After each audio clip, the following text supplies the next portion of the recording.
Hi, and welcome to Geno's Picks. I know, 2-2 last week, 18-15 on the year, but we're still 55%, which is a solid number, unless you factor in all the other videos we're putting up there at SBR Forum for you, like the 2-minute drill and our NCAA picks. Dude, we are way higher than that. And if you are following all those videos, hi, because you're probably watching me on a giant screen TV you bought with the money Daddy made you. So you can't wait to get to these four winners, so maybe you get a sound system to go with it. Let's get to the picks.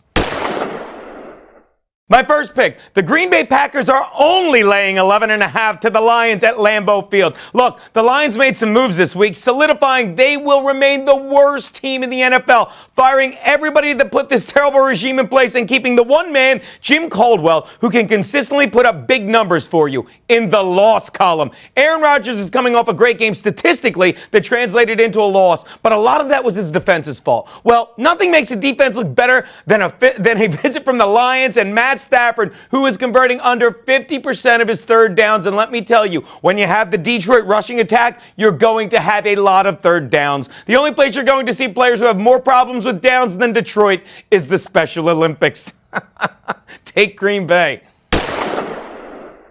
My next pick, the Bears are getting a touchdown from the Rams in St. Louis. Yes, the Rams offense is led by the incredible rookie Todd Gurley, who's hard to stop. But the problem in the backfield for the Rams isn't Gurley the rookie. It's the Gurley-armed Nick Foles, who has been an absolute disappointment and is the only place that he looks worse than on third down is in the fourth quarter. And now he's lost one of his receivers, Stedman Bailey, for 4 games. And you think Wes Welker is the answer? Please, the guy has a concussion waiting to happen. The only big hits he's been able to walk away from the past 2 seasons were hits of ecstasy. Trust me, he isn't rolling this week, and neither are the Rams. This Langford kid flies, and yes, the Rams defense is infinitely better than the Chargers, but the Rams offense is the opposite of infinity because it's constantly divided by the zero that is Nick Foles. Take the Bears and the points.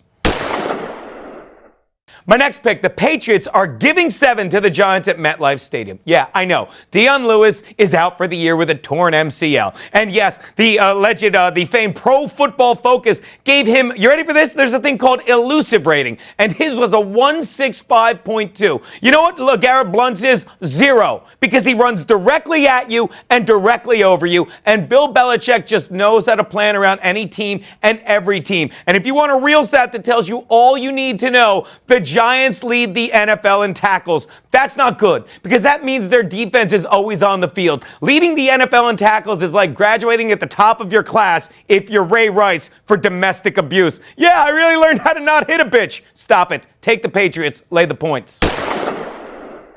Which brings me to my Double Your Money Monday night bet, and the Chargers didn't fail in disappointing us, did they? The Bengals are giving 10 to the Texans in Cincy. The Bengals are undefeated. The Texans only beat themselves. Simply ask yourself who you'd rather have at quarterback, Andy Dalton or Brian Hoyer. Who would you rather have at running back, Jeremy Hill or Alfred Blue? Who would you rather have at wide receiver, A.J. Green or DeAndre Hopkins? Would you rather have the 11th ranked defense against an AFC North schedule that's very difficult or the 13th ranked defense against a much softer AFC South schedule? Exactly. The Bengals are just too good. This game is like Lance Armstrong getting a new seat for his bicycle. It's just so much better on both sides of the ball. Take the Bengals. Those are Geno's picks.